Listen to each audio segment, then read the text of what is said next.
Saat Perang Pasifik atau yang dikenal dengan nama Perang Asia Timur Raya yang berlangsung selama 4 tahun, Jepang mengalami beberapa kekalahan dan menuju ambang kehancuran. 6 Agustus dan 9 Agustus tahun 1945, Hiroshima dan Nagasaki dibom oleh sekutu, membuat Jepang semakin terperosok dalam lubang kekalahan. Sampai akhirnya, tanggal 14 Agustus 1945, Jepang menyerah tanpa syarat kepada sekutu. Berita tentang kekalahan tersebut sangat dirahasiakan oleh Jepang. Bahkan, semua stasiun radio disegel oleh Jepang. Tapi ternyata siaran tersebut tertangkap di Indonesia, dan Sultan Syahrir mendengarnya. Apakah kalian sudah mendengar berita kekalahan Jepang? Belum, Bung. Benarkah itu apa yang terjadi dengan Jepang? Dari berita yang kudengar, sekutu telah menjatuhkan bom di kota Nagasaki dan Hiroshima. Oleh sebab itulah, Jepang melakukan gencatan senjata. Kalau seperti itu, maka kita harus segera memproklamasikan kemerdekaan Indonesia sekarang juga. Itu, Jepang sudah tidak ada wewenang lagi di negeri kita. Kalau begitu, kita harus memanfaatkan momen ini sekarang juga. Setelah mendengar berita kekalahan Jepang, Khairul Soleh segera merencanakan pertemuan dengan anggota golongan muda lainnya untuk membicarakan masalah proklamasi kemerdekaan.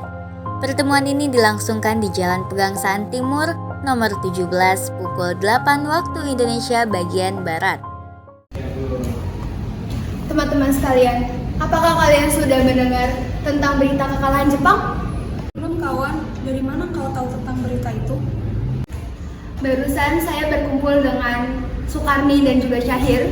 Lalu Syahir berbicara bahwa ia mendengar berita tentang kekalahan Jepang karena gencatan senjata. Berarti negara kita sekarang dalam kondisi vacuum of power. Saya mengumpulkan kalian di sini untuk membicarakan masalah ini. Kita harus segera memproklamasikan kemerdekaan Indonesia. Kalau begitu kita harus membagi tugas. Mikaela dan Hairul harus pergi ke kediaman Soekarno untuk menyampaikan pesan ini. Saya dan Bung Darwis akan memerintahkan anggota pemuda untuk merebut kekuasaan Jepang.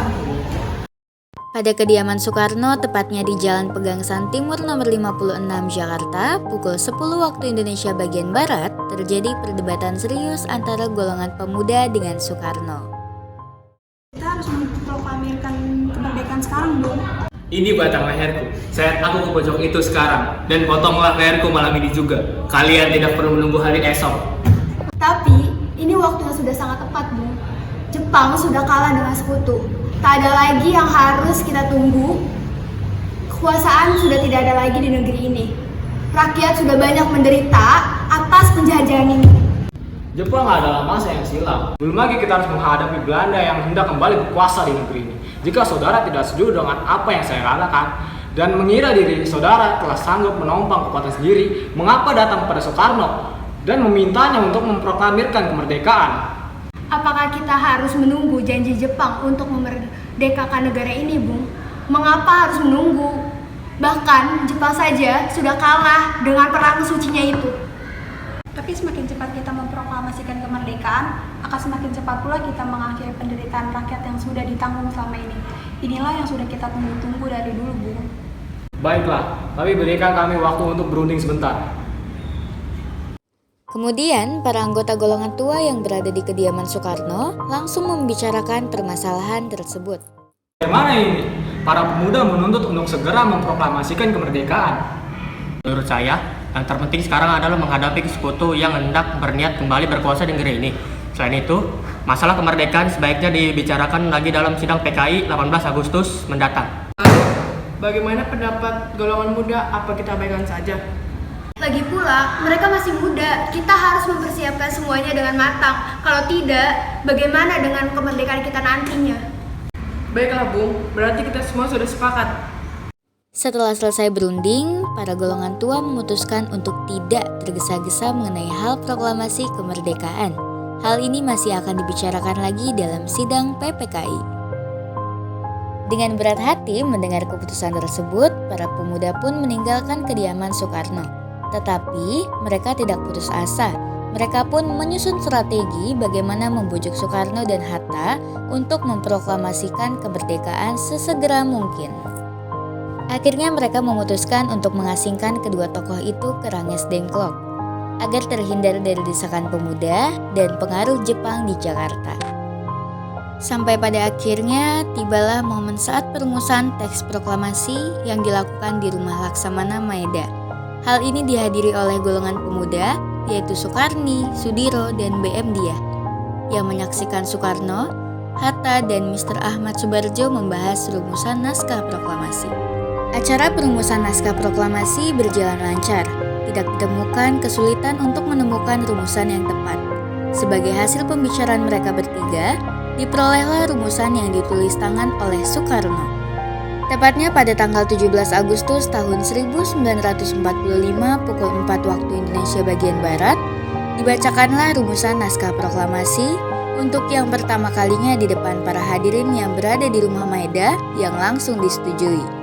Namun, kemudian timbullah persoalan tentang siapa saja yang akan menandatangani naskah proklamasi. Menurut saya, naskah ini jangan sampai ditandatangani oleh anggota PPKI. Memang kenapa? Lantas siapa yang akan memberikan tanda tangan? PPKI kan lembaga yang dibentuk oleh Jepang. Kita sudah sepakat bahwa kita akan merdeka tanpa campur tangan Jepang. Kau benar, Nak. Bagaimana ini, Bung? Adakah dari kalian yang punya pendapat untuk menyelesaikan masalah ini? Bagaimana jika naskah ini ditandatangani oleh hadirin yang hadir saat ini? Seperti Amerika yang menandatangani teks deklarasinya. Jangan, kita tidak boleh meniru. Kita harus berbeda dengan bangsa lain. Karena ini semua berkat jasa-jasa Indonesia, maka atas nama bangsa Indonesia. Saya setuju, dan saya punya usul. Bagaimana yang menandatangani cukup Anda dan Bung Hatta sebagai wakil dari bangsa Indonesia. Bagaimana? Usul yang bagus. Bagaimana para hadirin? Saya setuju. Saya juga setuju. Pastinya, saya setuju. Saya juga setuju.